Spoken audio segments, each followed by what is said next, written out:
আপনি এখন চ্যাটজিপিটি ব্যবহার করছেন, কিন্তু জানেন কি আপনার এই ছোট্ট চ্যাটিংয়ের পেছনে খরচ হচ্ছে কি পরিমাণের পানি? ক্যালিফোর্নিয়ার বিশ্ববিদ্যালয়ের গবেষকদের এক বিশ্লেষণ অনুযায়ী চ্যাটজিপিটিতে প্রায় 20 থেকে 50টি সাধারণ প্রশ্নের উত্তর তৈরি করতে 1 বোতল সমপরিমাণ পানি প্রয়োজন।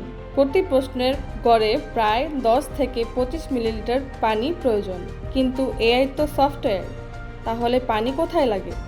আসলে চ্যাটজিপিটি এর মতো এআই চালানোর জন্য বিশাল ডেটা সেন্টারের হাজার হাজার সার্ভার 24 ঘন্টা কাজ করে।